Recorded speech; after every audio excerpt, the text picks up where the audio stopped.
Hello, and welcome to The Thin Blue Mind. Each week we will be looking at current policing issues and topics within the UK. Our regular panel consists of Steve Bradshaw, who is a TV and theatre actor, Richard Horton, author, and me, Dave Thomas, broadcaster. What we all have in common is over 80 years of combined police service. Now retired, we will be providing opinion and insights from the unique position of having been there and done it. Steve spent the majority of his service on firearms before being promoted to inspector, where he was a force incident manager. Richard was a career detective before going back into uniform as a response sergeant. Myself, I spent the majority of my service on the roads policing unit before going into CID and child protection. You may not agree with everything we say, but we will make you think. The Thin Blue Mind with Bradshaw, Horton and Thomas. Policing insights and opinion. Well, hello, and welcome to this week's episode of The Thin Blue Mind. Now, this week we're going to be looking at the Metropolitan Police and the fact that it's been placed into special measures. It's a massive topic. I'm just going to bullet point the reasons why they've been put into special measures, and then we can perhaps talk more about not what they've done, but how they actually got there, I suppose. It's now called the Engage process by Her Majesty's Inspectorate. They've come under some criticism because they released a statement to say they were putting the Met in special measures, but then did not release their report into why. They've since admitted that perhaps was a mistake on their part, and in future they'll be putting a statement and the report out together. They identified 14 failings. The areas of concern was the handling of emergency and non-emergency calls and the failure to realise vulnerability and repeat victims. The accuracy of crime recording was something left to be desired. 69,000 crimes unreported. Failing to update victims whose cases have been dropped.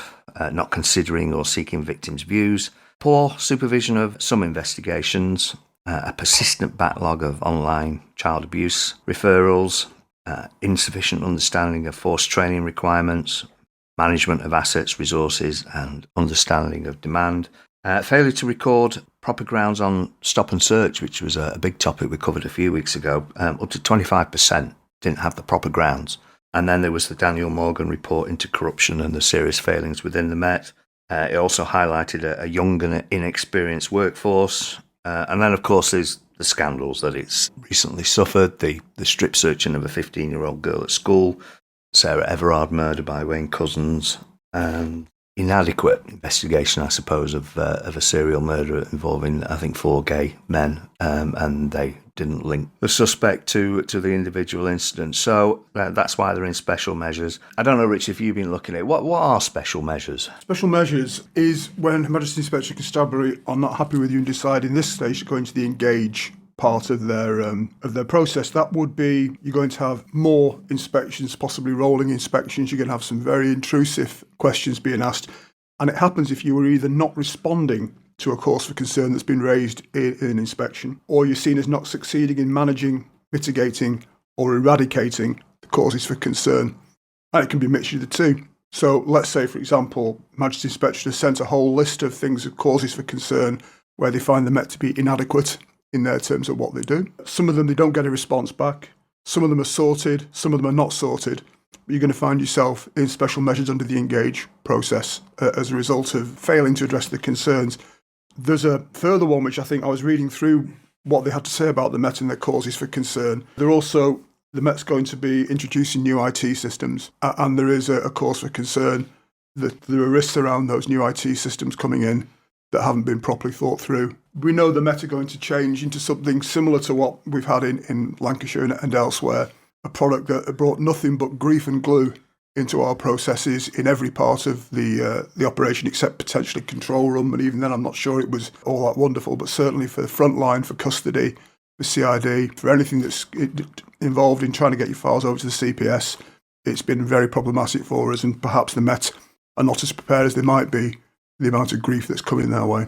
Are we talking about the magic word of Connect? Yeah, the most ironically named piece of IT equipment in police history, I think, it's Connect. Indeed, yeah, and perhaps we could talk a little bit about that later. I know the Met were quite disappointed with the HMIC because, from what I've read, they had plans in place really to address a lot of these things that the report or the statement has highlighted, but not been given the chance to implement them plans. So the big question is, how did we get to this? The big thing that jumps out at me from the long list that you've both read out is the failing crime areas, the failing victims of crime, and serious crime towards adults and young people. We've said it before in previous podcasts, actual bobbying, actual finding bad guys and arresting people for crime-related incidents are such a small and reducing level of business now for cops. They just don't have the time to do it. But that seems to be the main focus. They underwent a massive reorganisation where they were amalgamating boroughs. That was one of their responses to austerity, cuts in numbers. I mean, I don't think we can appreciate just how big the Met is, do we? Oh, sure, it's the £400 gorilla in the room in terms of British policing. It's almost as big as the rest of us put together. But they amalgamated, they went for wider spans of control for senior management, I think, and they ended up with smaller teams. Smaller numbers of deployable bobbies on the front line. So, yeah, if you're running around chasing your trail, because where there used to be a sergeant and seven, now there's, covering both sides, there's now a sergeant and seven covering the whole lot, for example. You're going to have poor response times, you're going to have poor crime recordings, people are going to cut corners to get home in time. All that bad stuff happens. Despite, I think, people inside the Met saying that the age of Cressida Dick was a golden age and she was a wonderful manager, I think what's falling out now is that, like everybody else, she struggled to keep an effective organisation under the face of austerity and cuts, and it shows. Yes, the Met may say, we have plans, we're disappointed, but you don't get in the engage process without HMIC either saying, no, you haven't really got plans, or we don't think your plans will work. Or perhaps the engage process is, okay, let's hold your feet to the fire with these plans, let's give you some oversight, and let's steer you in the right direction, because you may have had other plans over the last few years which haven't borne fruit, so let's help you along that journey with those plans and make sure these ones land home. The first thing I want to say in relation to all this is, if you're a cop in the Met and you do what you can for the victims and you work your socks off, I salute you, especially in relation to the battering that you keep getting in the media by the Home Secretary, by your own mayor, and there's a few bad apples in your force which are affecting you all. And the first thing I want to do before saying anything else is to say, I want to support the everyday officer on the ground who's doing a first-class job, or trying to do a first-class job within the confines of what they're given. There's a myriad of reasons, isn't there, why perhaps the Met have gone into special measures, and what is slightly frightening is that I think you could hold the mirror up to the Met and pretty much say that every other force in the UK is nearer or farther away from being in the same position. I mean, for me, and you might want to agree or disagree and discuss it, but the three main areas for me that have really done for policing in the last 10 years is the big one is the austerity. But it's not the only thing. It's that mission creep into other areas of social responsibility, I suppose, the mental health side of things and the safeguarding. We've become a slave, I think, to the systems that we operate. And certainly when I was in the job, I spent as much time, if not more, updating the system about an incident, which left me less time to actually action anything. It was quite perverse, and it's almost like we've become a slave to those systems. I think those are the three main reasons. There are other reasons as well. We've certainly shouldered that burden. I had the phrase, the paramilitary social worker of last resort, and I think that's what we've become. But unfortunately, with that comes a responsibility around vulnerability. Now, we'll know the Met are not the only force in the country that are in special measures. Cleveland, Gloucestershire, Greater Manchester, Staffordshire, Wiltshire, all in special measures. And if you look through the causes for concern that HMIC FRS have had for them, you will find failing the vulnerable runs like a thread through everything that they've said for all of those constabularies.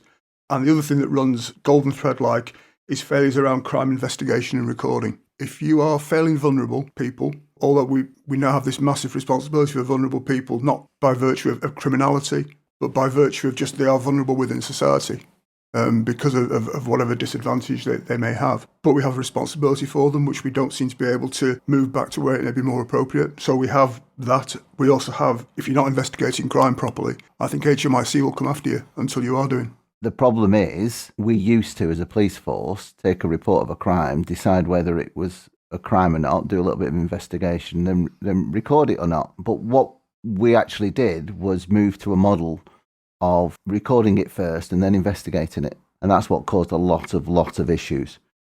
And in amongst all that, or officers having to go through the process, you had to update a system knowing that this isn't going to be a crime, knowing that it 100% isn't a crime. And I'll give you an example which happened all the time in the control room. You would get a vulnerable person ringing up who was suffering from dementia, who was saying that the purse had been stolen. And clearly they hadn't, because we had 10, 15 other calls from the same person that, and from family members. And we had like a trigger plan in relation to this person who said that, they were suffering from dementia. But we would have to crime it, because that person was identifying themselves as a victim of crime and saying that they had had the purse stolen. And then it would go out to an officer. The officer would then make the inquiries and then go through the process of decriming it. So there's a lot of internal bureaucracy which was at play for me in the whole national crime recording standards. But to capture everybody and to get the figures right, you had to capture the absurd situations as well.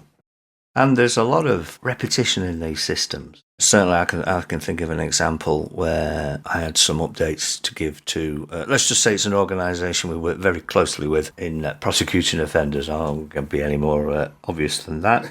And there would be updates to the file, additional evidence to add. It wouldn't be as simple as just emailing it or sending it over to the advocate in charge. No, you can't email us. You have to send it through the Connect system. I don't expect people listening to this who aren't police officers will know anything about Connect, but the police officers that do use it, you'll know exactly what I mean. I mean, I worked out one time and it was about 30 seconds per action on a keystroke. So if I'm adding witnesses to a case, it can take all day. And the fact that we couldn't just email stuff over. No, it had to go through the system. And it's just additional delays and wasting time we don't have. Do you not find, though, in the police, we seem to service everybody else's systems? Everyone else has an internal process and we have to service it. We seem to have to comply with other people's processes. It's a problem that's been going on for years. And every 6 months, the bosses will say, well, we're having a meeting with them or we'll just bring these issues to the table, but nothing happens. And I feel very strongly about the promotion processes. There's a process in promotion that sometimes has nothing to do with the role that you're going for. I've been called a sergeant's assessor. The newly promoted sergeants in Lancs and elsewhere now go through a College of Policing syllabus and produce essays and assessed work and critiques over the course of 12 months. And have a portfolio that they have to sign off. Having assessed now 3 sergeants going through that process, there was nothing for any of them that they had on day one that was added to by what they did by way of this academic work, in my opinion. They were all good, competent sergeants. They learned by doing the job, by working with other experienced sergeants, by seeing what was necessary to get the job done. They found their own way to be a sergeant. But the academic work that they were called upon to do, which was all done in their own time, there's none of that was ever done on police time, though it's meant to be, didn't add much to their competence or capability as sergeants. So why are we doing it? Do you think that's because we're trying to be everything to everybody? Because we're trying to be academic. Yeah, and we're trying to be social workers and child support officers and marriage guidance counsellors. I suppose cops have always been that, haven't they? But we're trying to be all these different things, but if you look again back at the report, it lists crime, vulnerability, victims of crime. And we've said it on previous podcasts, we need to establish what are those 10 things, Mr. and Mrs. Public, that you want us to do. I tell you what, we'll have laser focus on those areas and we will adapt our structures to fit that and we will train our leaders to service that. That's the issue I have. I think the HMIC, Andy Cook, I think he probably gets that. You look at what he did when he was in ACPO. He was the lead for serious and organised crime. He was head of crime ops in Lancs as ACC. Been through the Merseyside. He's a thinking man. He's a professor at Liverpool John Moores University, amongst other things. But all his public pronouncements have been around crime and around reducing crime and addressing antisocial behaviour properly. Yeah, I suppose what I was trying to say was the promotion process is that, you've both been supervisors in your time. I've just been a humble foot soldier, but for me, what I want from a boss is a good decision maker. And these promotion processes, these interview processes, are something to be passed. And for me, there was too many people that were good at answering questions, but were terrible decision makers. Once they were in post, were found wanting. That's absolutely true. As a response sergeant, the number of times you would get the tetra go off on the set to set, so somebody's calling you personally, just want to run this past you, Sarge, what do you think? And they don't want on the one hand and on the other. They want, right, this is what we're going to do, and do it. They want that on the log, they want the backup, they want a decision making by a sergeant as to what they're going to do because they're not entirely sure themselves. Generally, they don't want you dithering, they don't want you, I'm not sure. They want a decision, and they want it thought out and structurally sound decision making. Very important. And if you can't do that for a team, you'll lose their confidence. And for me, that comes down to experience. The workforce is getting younger and younger. It's not a criticism of them for being young, but there's too many people being promoted too quickly or being over-promoted when they don't have experience on the street themselves. And that opens a whole myriad of issues and problems which are related to some of the reasons that Met have got into special measures. I'll tell you the bravest thing I've seen career-wise. Somebody who came to do a spell of temporary sergeanting with my team, and after about 6 weeks, they said, you know what, I'm not actually up to this yet. I need to go back to constable. Yes. Made that request. They are now a sergeant. And probably a good one, I suspect. Oh, absolutely good. Yes, very solid, very competent. They recognised their own limitations in the role and that they were just going to harm themselves and not be the best thing that the team needed, and took that step back. Never seen that happen before. But it's somebody that can look themselves in the mirror, and we need more of that as well. I do subscribe somewhat, Dave, to what you say about young in service. I wouldn't want to completely exclude people with 3 years, 5 years service. I have found that there have been some quite dynamic, good sergeants who have got less than 5 years servicing. So I wouldn't want to completely exclude and put a barrier on a time limit to promotion.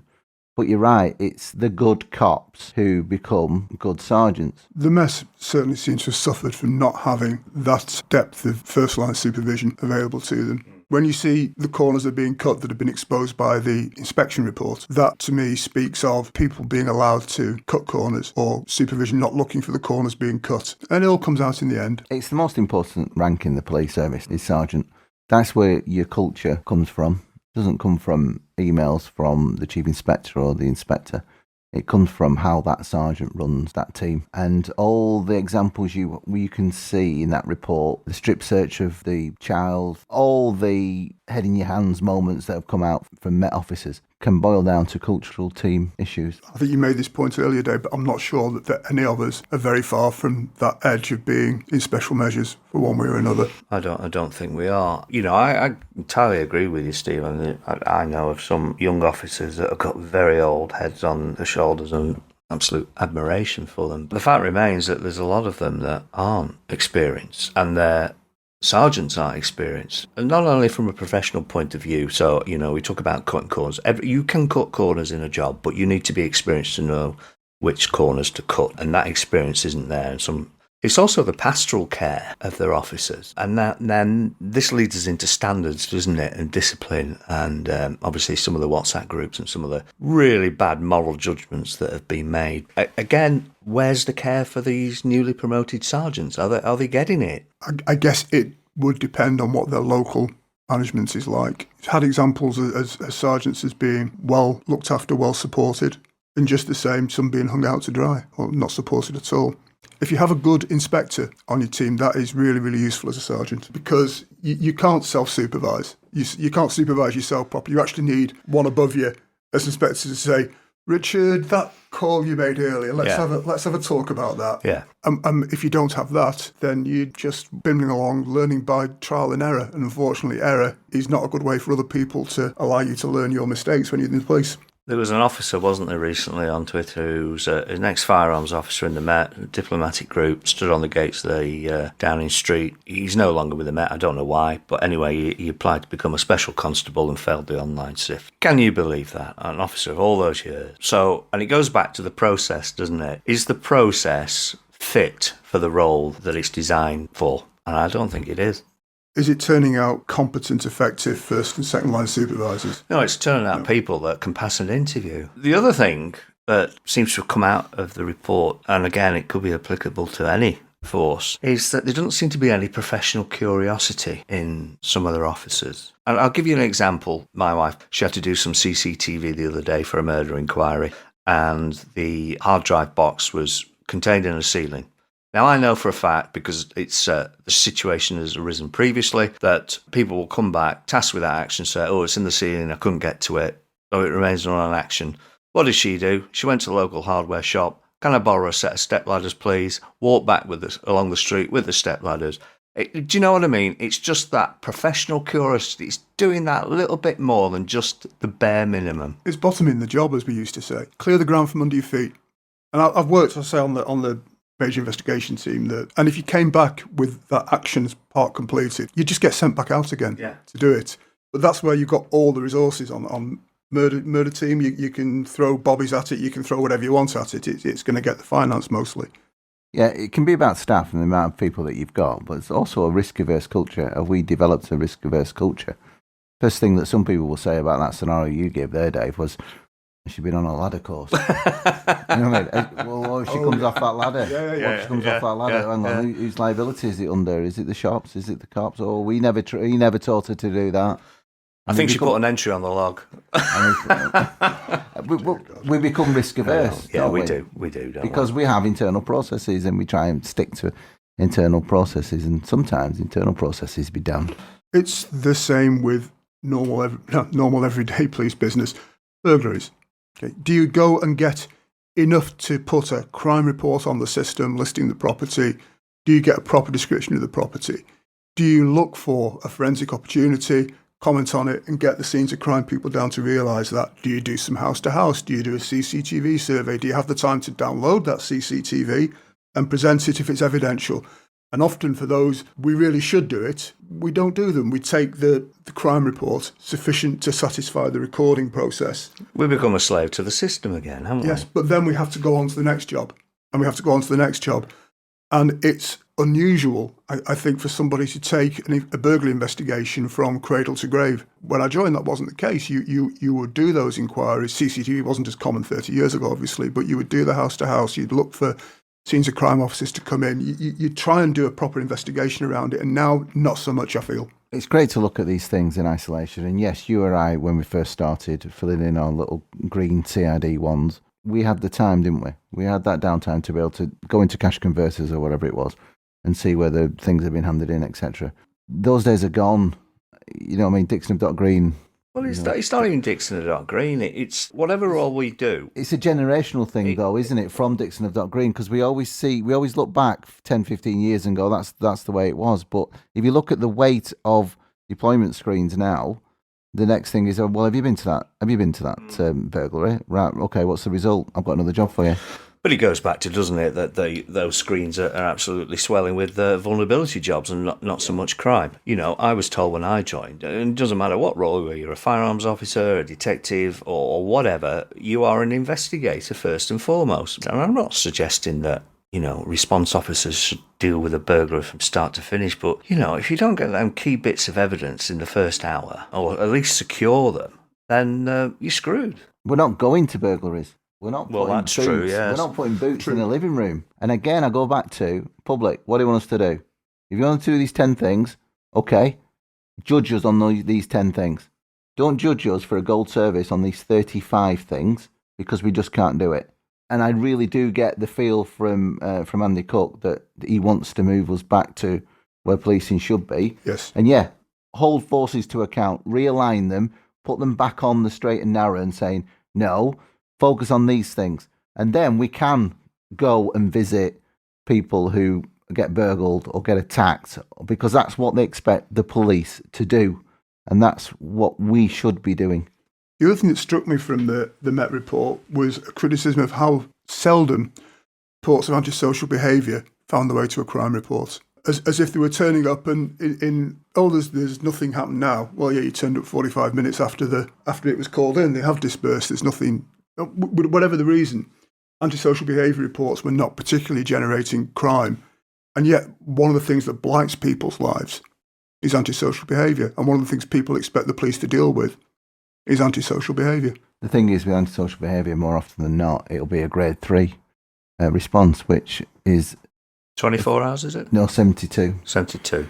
72 hours. So you can imagine there's a screen full of grade 1s and 2s, vulnerability that perhaps other areas of social care could have dealt with sooner. And comms operators 6 hours later are ringing people to say, sorry, we didn't get round to you. You can go to bed now because it's 11 o'clock at night. I take it those kids at 5 o'clock this afternoon who are kicking a ball against your wall and shouting obscenities at you have gone now. Yeah, oh, well, job closed. Job finished, but it's not job finished, is it? Because they're back tomorrow and we get repeat business and we get another grade 3 coming in and it's the repeat caller stuff that we don't have time to nip in the bud. But as a deployment policy, it's a grade 3 all day long and you're never going to grade it above a grade 1 or a grade 2, a call for help. And I've seen jobs on the other side of things which we've had to pick up where no reply or waiting recall, log closed. And we're talking serious crime. One of the first things I'd do as a sergeant coming in was look at the logs and go through the logs for my area and then go through the deferred logs for my area to see what had been not dealt with previously and then try and get some priority into at least dealing with them. Now, we've all, in part, I suppose, criticised our former colleagues, but it is important to point out, isn't it, that I think the vast majority they really are trying their best and they're absolutely battered and goes back to the old problem of there just isn't enough of us. You're right. I think we've lost our focus and vision across the police forces. I really think that, and the leaders in the police and the SMTs, the senior management teams, they've got to have shoulder some responsibility for that. I think it's not that we've lost it; we've been given a new one, and I think at some point, HMIC are going to have to untangle or rationalise this tension between dealing with vulnerability in society and dealing with crime and disorder in society. Because the police are there and most of our powers are there to deal with crime and disorder in society. But increasingly, as you know from comms, as we know from the studies that have been done into the amount of demand that we have and the quality of the demand that we have, we're pushed more and more towards the safeguarding and welfare side of work. And change has become this huge mantra, hasn't it, in the last decade? And you see it yourselves, don't you? You get a new boss in or whatever and like, oh, well, let's change. And let's change the things that aren't working, shall we? And let's leave the things that are alone. The problem with constant change is that nothing is allowed to bed in and see where it does work or doesn't. And employees and staff, just their heads are spinning because they don't know what's going on. It's confusion boats, isn't it? It's like port, starboard, port, starboard. Every 2 or 3 years, it's a new strategic direction. It's a new project. It's a new way of doing things that'll be better, and it never is. I think it's a difficult situation for people who make these decisions about how do we service the responsibilities we have with less staff. And we just rearrange the chess pieces we have, and it's still not enough. And we just try and eke out another 1% by rearranging into different levels of squads or collapsing this squad and moving them on to response. No, we don't want them on response anymore. Well, perhaps we have another squad.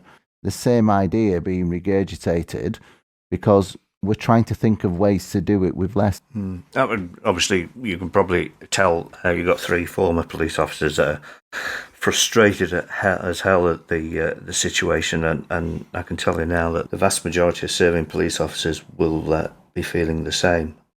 Well, there we are, special measures. I suppose only good can come from it. It can't really get much worse, can it, when you're in special measures? So fingers crossed that the Met will get the help and support, which is exactly what special measures is designed to do. Let's just hope that they do get it and it's not interfered with by politics or other agendas. The Thin Blue Mind with Bradshaw, Horton and Thomas. Policing insights and opinion.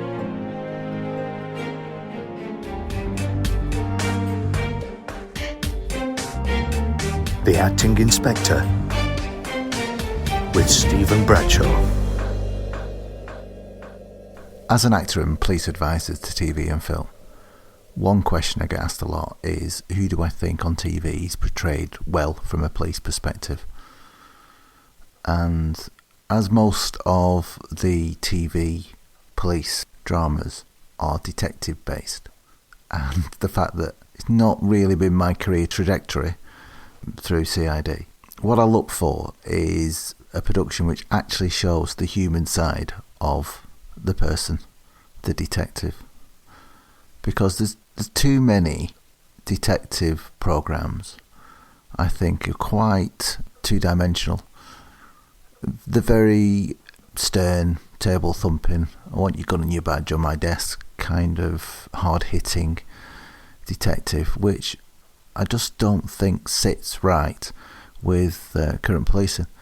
Now, experienced detectives tell me if I'm right, tell me if I'm wrong, but I was always a fan of the touch of frost kind of character, and I think David Jason did a fantastic job, and the writers and obviously the director and the whole crew did a great job in you being able to see the character behind the detective.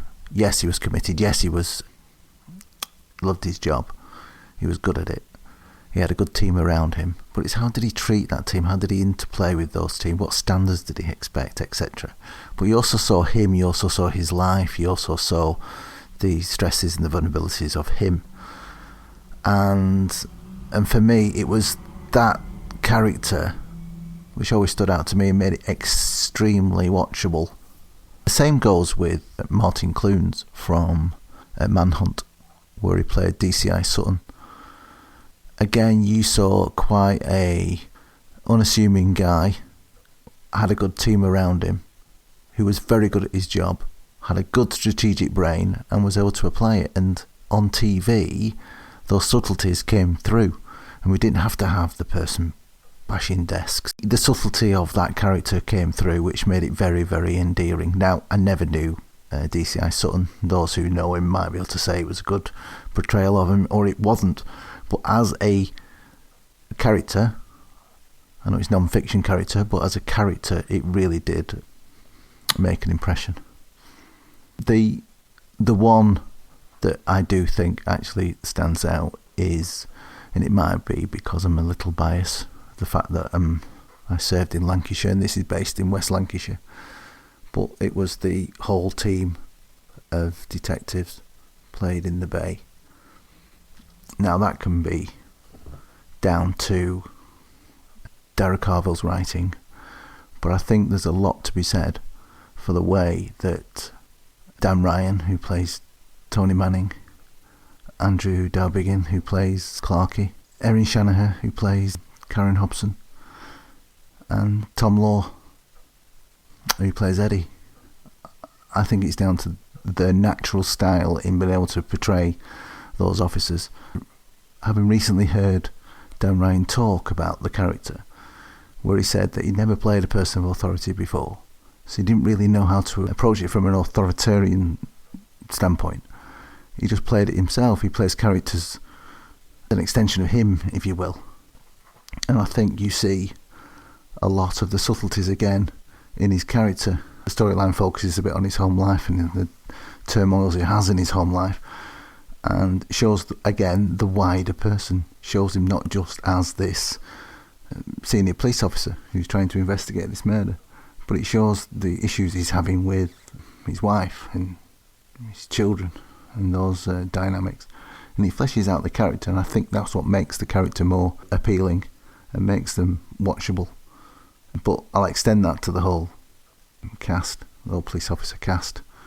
Each one of them plays such a good police officer role because of the subtleties. No one's overplaying it, and no one's trying to make it more hard-hitting than what it actually is. These are just good people who are good at the job, who are going through the steps needed to solve a murder, a small seaside Lancashire town.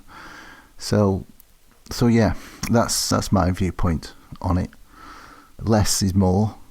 I'll be interested in any detectives on their thoughts on who they like on the TV. The Thin Blue Mind with Bradshaw, Horton and Thomas. Policing insights and opinion. Well, that's it for this week. Thank you for joining us. This podcast is in partnership with Policing TV, the leading policing media channel. So until the next time, on the next podcast, take care.